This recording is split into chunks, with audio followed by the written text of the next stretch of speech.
செய்வினை வீட்டை விட்டு வெளியேறும் 10 அறிகுறிகளுங்க. நமக்கு ஏதோ ஒரு செய்வினை இருக்குது, அது நமக்கே தெரியல. ஆனால் நாம் வணங்குற குலசாமியோட அருளால் அந்த செய்வினை வீட்டை விட்டு விலகுது. எது மாதிரியான 10 அறிகுறிகள் நான் அறிஞ்சது அன்பர்கள்ட்ட பகிர்ந்து கொள்ள ஆசைப்பட்றேங்க. செய்வினை அப்படிங்கிறது கண்ணீரையும் கருமாயத்தையும் கஷ்டங்களையும் சண்டைகளையும் சச்சரவுகளையும் ஆரோக்கிய குறைபாடுகளையும் தனக்கு இரையாக்குற ஒரு தான் செய்வினை. செய்வினை இருந்துச்சு அப்படின்னா அந்த வீட்டில் இது எல்லாம் இருக்கும். அதுதான் அதனுடைய வளர்ச்சி. செய்வினைங்கிறது திடமாகவும் இருக்கும், திரவமாகவும் இருக்கும், ஒரு பொருளாகவும் இருக்கும், நீராகவும் இருக்கும். சரிங்க, இருக்குங்க. செய்வினை இருக்குது அப்படிங்கிறது எல்லாத்துக்கும் தெரிஞ்சிருக்கு. அந்த வீட்டில் பல கஷ்டம் பல கருமாயம் அவங்களுக்கு புரியுது. குலசாமியோட அருள் கிடச்சிருச்சு. குலசாமி செய்வினையை பிடுங்கி வெளியே எரிஞ்சிருச்சு. எது மாதிரியான 10 அறிகுறிகள்? முதல் அறிகுறி என்ன தெரியுங்களா? எந்த இடத்துல அந்த செய்வினை பொருள் இருக்கோ, அது வீடாக இருக்கலாம், அல்லது ஏதாவது ஒரு இருப்பிடமாக இருக்கலாம், ஒரு தொழில் செய்கிற இடமாக இருக்கலாம். எந்த இடத்துல இருக்கோ அந்த இடத்துல முதல்ல ஒரு வெளிச்சம் பிறக்கும். இருள் நீங்கி வெளிச்சம் பிறக்கும். சரிங்க, இது முதல் அறிகுறி. இது எப்படிங்க காட்டி கொடுக்கும் அப்படின்னா, நாம் இருக்கிற வீட்டிலையே நாமளே நேராக அதை நாம் உணர முடியும். வெளிச்சம் அப்படிங்கிறது இருளாக இருந்த பகுதி முதல்ல ஒரு வெளிச்சமான பகுதியாக மாறும். அதாவது எப்படி சொல்றதுன்னா, வெயில் காலம் இல்லாத நாட்களில் கூட அந்த ஒரு பௌர்ணமியின் நிலாவின் வெளிச்சம் எப்படி இருக்குமோ அது போன்ற ஒரு இரவு நேரங்களில் அந்த செய்வினை விலகிடுச்சு அப்படின்னா அந்த ஒரு வெளிச்சத்தை காட்டி கொடுக்கும். இது முதல் அறிகுறி. சரிங்க, ரெண்டாவது அறிகுறி என்ன அப்படின்னா, செய்வினையால் யாரெல்லாம் பாதிக்கப்பட்டிருக்காங்களோ, கை வராமல் கால் வராமல் சொத்து பறி போய் கடன் தொல்லையால் பண பிரச்சனை, குடும்பம் பிரிஞ்சு புருஷன் முண்டாட்டி யாரெல்லாம் பாதிக்கப்பட்டாங்களோ அவங்க எல்லாரும் அவங்க மீண்டு பழைய நிலைமைக்கு நலமாக திரும்புவாங்க. புரிகிற மாதிரி சொல்கிறேன். ஒருத்தருக்கு உடல் முடக்கம் உடல் வாதம் ஏற்பட்டாலும் அந்த செய்வினை விட்டு விலகிருச்சு, குலதெய்வத்தோட அருளாக இருந்துச்சு அப்படின்னா அந்த உடல் வாதமானது, அந்த முடக்கமானது, அந்த கை கால் அது வராமல் இருந்தது மறுபடியும் பழைய நிலைமைக்கு, அது நல்ல நிலைமைக்கு வரும். கண்டிப்பாக வரும். அவரால் அந்த உடல்நிலையை அவரால் சரி பண்ண முடியும். இதுக்கு முன்னாடி முயற்சி எடுத்தாலும் அது முடியாமல் இருந்திருக்கலாம். ஆனால் இது விலகும்போது கண்டிப்பாக அது அவரால் சரி பண்ணி தான் உடலை அந்த இடத்துல சரி பண்ணி வர முடியும். இது ரெண்டாவது அறிகுறி. சரிங்க, மூணாவது அறிகுறி என்ன அப்படின்னா, வீட்டில் கஷ்டம் கண்ணீர் கருமாயம் சண்டை சச்சரவு எல்லாம் கொஞ்சம் கொஞ்சமாக குறையும். நல்ல புரிதல் வரும். எதிரிகோட நண்பனை போல நம்மக்கிட்ட பழகுவாங்க. தவறு செய்ய உள்ள வர்றவங்க கூட தவறு செய்ய மாட்டாங்க. அவங்களுடைய மன மாற்றத்தை கொடுக்கும்.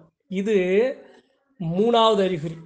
சரிங்க, நாலாவது அறிகுறி என்ன அப்படின்னா, கனவுல எப்படி எது மாதிரியான செய்வினை இருந்துச்சோ அதை எப்படி அந்த சாமி நீக்கி கொடுத்துச்சு அப்படின்னு அந்த எல்லையில் இருக்க யாராவது ஒரு தெய்வ அருள் பெற்ற ஒருத்தவங்களுக்கு கனவுல படம் போட்டு காட்டி கொடுக்கும். எப்படி காட்டி கொடுக்கும்? ஒரு செய்வினைங்கிறது கண்ணுக்கு தவறாக ஒரு சில காவுகளை காட்டினது அப்படி காட்டாம உயிர் வளர்ச்சி அந்த எல்லையில் பெறுற மாதிரி காட்டி கொடுக்கும். கனவுல காட்டி கொடுக்கும். வீடை சுத்தமாக தொடச்சி எடுத்த மாதிரி கனவுல காட்டி கொடுக்கும். அழகான வீட்டில் வெளிச்சத்தை கனவுல காட்டி கொடுக்கும். இது எல்லாமே நமக்கு கனவுல காட்டி கொடுக்குங்க. சரி, இது நாலாவது. அஞ்சாவது என்ன தெரியுமா? எதிர்மறை சக்திகள். என்னென்ன எதிர்மறை சக்திகள் இருக்கோ, காத்து கருப்பு என்னென்ன எதிர்மறை சக்திகள் இருக்கோ எல்லாமே அந்த செய்வினைன்னு ஒன்று இருந்து விலகும்போது அதோடு அது சேர்ந்து எல்லாம் விளையிறோம். வெளியே பிடிங்கி அந்த சாமி சுத்தமாக எல்லா எதிர்மறை சக்திகளையும் வெளியே எடுத்து விட்டுறோம். இது அஞ்சாவது. சரிங்க, ஆறாவது, தொட்ட காரியம் தொடங்கும். உயிரினங்களோட வளர்ச்சி அதிகமாகும். புது அதாவது எப்படி குழந்தையே இல்லாதவங்களுக்கு கூட ஒரு குழந்தை கிடைக்கும். ஆடு மாடு கோழி வளர்க்குறவங்களுக்கு அந்த விருத்தி கிடைக்கும். எந்த காரியத்தையும் தொட்டாலும் புதுசாக ஒரு தொழில் தொடங்கினாலும் அந்த தொழில் வளர்ச்சி பெறும். இது எல்லாமே ஆறாவது அறிகுறி. சரிங்க, ஏழாவது அறிகுறி என்ன அப்படின்னா, குலசாமி அந்த எல்லையில் வாசம் பண்ணும். நான் உன் எல்லைக்கு வந்துட்டேன், உன்னைய பார்த்துட்டு இருக்கேன் பாரு அப்படிங்கிற மாதிரி குலதெய்வம் காட்டி கொடுக்கும் அசரீத வாக்குகளும் சவனங்களும் ஆன்மீக அருள் பெற்ற இறையருள் பெற்றவர்களின் வருகையும் அந்த எல்லையில் அதிகரிக்கும். அது வெளியேறும்போது. சரிங்க. ஏழாவது ஏழாவது என்ன அப்படின்னா, எந்த இடத்துல அந்த பொருள் இருந்துச்சோ அந்த பொருளை நம்ம கையாலேயே வெளியே எடுத்து எரிய ஆரம்பிக்கும். ஒரே ஒரு உண்மையான ஒரு நிகழ்வு சொல்கிறேன். ஒரு பொருள் இருக்குது, ஒரு செய்வினை பொருள் அந்த இடத்துல இருக்குது. அந்த அந்த வீட்டில் இருக்கவங்க என்ன பண்ணுறாங்க, ரொம்ப கஷ்டம், குலசாமியோட அருள் கிடைக்குது, இருக்கிற பொருளை உயிரற்று சக்தி பேசாமல் அந்த தெய்வம் ஆக்கி விட்டுருது. கொஞ்ச நாள் கழித்து அந்த இடத்துல தண்ணிக்கு, அந்த இடத்துல தண்ணி நல்ல தண்ணி குழா போடணும்னு அந்த இடத்துல குழியை தோன்றுறாங்க, வீட்டு வாசப்படி நிலால். அப்போ அவங்க கையில் அந்த செய்வினை தகடானது அவங்க கையில் கிடைக்குது. அதை என்ன பண்ணுறாங்க, அதை பார்த்த உடனே அவங்களுக்கு உடம்பெல்லாம் பதற்றமாகி அதை எடுத்துகிட்டு போய் தெய்வத்தோட அருள் கொண்டு அதை போய் வெளியே எரிச்சு விட்டு ஒரு எலுமிச்சங்கனியை சுற்றி மிதித்து விட்டு உள்ளே வர்றாங்க. இது ஏழாவது. சரிங்க. எட்டாவது என்ன தெரியுமா, நான் சாமி ஆடி என் மேலே சாமி பல வருஷமாக வரலை. ஏன்னா எனக்கு ஒரு சில இது போன்று செய்வினை கோட்டால் நான் இருந்திருக்கேன். அந்த கோட்டை விளையிருச்சு. அப்படி என் சாமி என்கிட்ட அந்த காலத்தில் துடிகொண்டு பேசிச்சோ அதே மாதிரி அந்த வீட்டில் யார் மேலே சாமி வந்துச்சோ அவங்க மேலே அந்த சாமி துடிகொண்டு பேசும். மலையம்பட்டு எழுந்து நிற்கும். பேசாத தெய்வம், வீழ்ந்த தெய்வம், முடங்கி கிடந்த தெய்வம் எழுச்சி வரும். இது எட்டாவது. சரிங்க. ஒன்பதாவது, அந்த வீட்டில் இருக்கிற பெரியோர்களும் அதே சமயம் அந்த வீட்டில் இருக்கிற குழந்தைகளும் அதே சமயம் அவங்க வீட்டில் வணங்குற அவங்க சாமியாக எதுவாக இருந்தாலும் எல்லாரையும் எல்லார் மூலமாகவும் அந்த வீட்டில் சாமி அங்கிட்டு இங்கிட்டு ஓடி ஓடி விளாண்டுக்கிட்டே இருக்கும். முன்னாடி எப்படி குழந்தை உருவத்தில், குழந்தை சிரிப்பில், குழந்தை மகிழ்ச்சியில், பெரியோர்கள் பேச்சில், பெரியோர்கள் சொல்கிற அசரீத வாக்கில், குலதெய்வ எல்லையில் பூஜை அறையில் இருக்கிற அந்த விளக்கு வெளிச்சத்தில் எப்படியெல்லாம் இருந்துச்சோ அது எல்லாமே பழையபடிக்கு திரும்பும். இது 9வது. சரிங்க. 10வது சௌபாக்கியம், சகல சௌபாக்கியம். அதே சமயம் கூப்பிட்ட குரலுக்கு அந்த தெய்வம் ஓடோடி வரும். இதுக்கு முன்னாடி வராமல் இருந்தாலும் என் பிள்ளை என்னை அழைக்கிறான்டா, என் பிள்ளை பல கஷ்டத்தை வச்சு என் பிள்ளை என்னை அழைக்கிறான்டா அப்படின்னு எந்த தெய்வத்தை அவங்க துடிகொண்டு வணங்கி வர்றாங்களோ அந்த தெய்வத்தை அந்த எல்லையில் நினைக்கும் போது, அவங்க கூப்பிடும் போது கூப்பிட்ட குரலுக்கு அந்த எல்லைக்கு வரும். இதுக்கு முன்னாடி வராமல் இருந்திருக்கலாம்.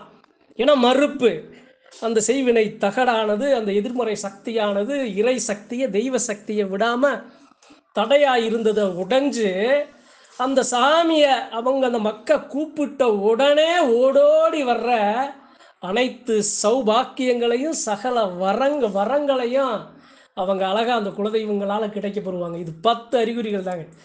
ஒரு வீட்டில் ஒரு செய்வினை இருக்கா, அது விலகுதா, இந்த 10மே 10ல் 7வது கண்டிப்பாக தெரியும். சத்தியமான உண்மை. அதனால் இது போன்று கஷ்டங்களில், தீ வினைகளில் சிக்கி இருந்தாலும் சரி, இனிமேல் அதிலிருந்து காத்து கொள்ளணும்னாலும் சரி, ஒரே ஒரு ஆள் தான், உங்கள் குலசாமி தான். உங்கள் குலசாமியை தவிர இது போன்ற செய்வினைகளை யாராலையும் காக்கவே முடியாது. உங்கள் குலசாமி தான். உங்கள் குலசாமி காலில் போய் விழுந்துருங்க, உங்கள் குலசாமி மடியில் போய் விழுந்துருங்க. முந்திய விரிச்சு நீ என்னைய காக்கிறையா இல்லை நீ என்னை அழிக்கிறையான்னு உங்கள் சாமிகிட்ட வாதம் வைங்களேன். எப்பேற்பட்ட பிரச்சனையாக இருந்தாலும் கோபத்தில் கூட அந்த சாமி நாம் பண்ண குறைய தவற மருந்து நம்மளை காத்து கண்டிப்பாக கொடுக்கும். சாமி வந்துச்சுன்னா செய்வன என்னங்க, ஏவல் என்னங்க, பில்லி என்னங்க, சூனி என்னங்க, எல்லாத்தையும் வாரி இறைச்சி அப்படி தொடச்சி வெளியே எரிச்சு பஸ்பமாக்கி விட்டு போயிடும். அதுதான் குலசாமி. உங்கள் குலசாமி நீங்கள் வணங்கிய, உங்கள் முன்னோர்கள் வணங்கிய, உங்கள் பிறப்பு, உங்கள் குலம் பிறந்த முதல் உங்கள் குலத்தையே காத்து வந்த உங்கள் குலசாமியால் மட்டும்தான் உங்களுக்கு இந்த பிரச்சனை, இதுக்கு இது மருந்து, இதை இப்படி சரி பண்ண முடியும் அப்படிங்கிற அனைத்து வல்லமையும் கொடுக்கும் சக்தி உங்கள் குலதெய்வத்தை தான் இருக்கு. குலசாமினா இதுக்கு தான். இது போன்ற தீவினைகளிலிருந்து நம்மளை காக்கிறது, கெட்ட நேரத்திலேருந்து நல்ல நேரமாக மாற்றி கொடுக்கறது, வாரிசு தலைமுறைகளை வளர்ச்சியை கொடுக்கறது, தொழில் விருத்தியை கொடுக்கறது, ஆரோக்கியத்தை கொடுக்கறது, அழகான இது போன்ற செயல்களை கொடுக்கறதுக்கு தான் நம்ம குலசாமி. அதுதான் குலதெய்வ வழிபாடு கோடி தெய்வ வழிபாட்டுக்கு சமா. எல்லா தெய்வங்களை வழிபடுவதற்கு முன்பாக குலதெய்வத்தை வழிபடுவதே ஆகச் சிறந்தது அப்படின்னு நம்மளுடைய மரபு, இறை மரபு சொல்லுது. அதனால் நான் அறிஞ்சதை அன்பர்கள்ட்ட செய்வனை இருக்கா, இது மாதிரி அறிகுறிகள் இருந்துச்சு அப்படின்னா செய்வனை இல்லைன்னு நினச்சிக்கங்க, கவலைப்படாதீங்க. நீங்கள் நினைங்க அது சரியாகும் அப்படின்னு சொல்லி நன்றி, வணக்கம். மற்றும் ஒரு பதிவில் சந்திப்போம்.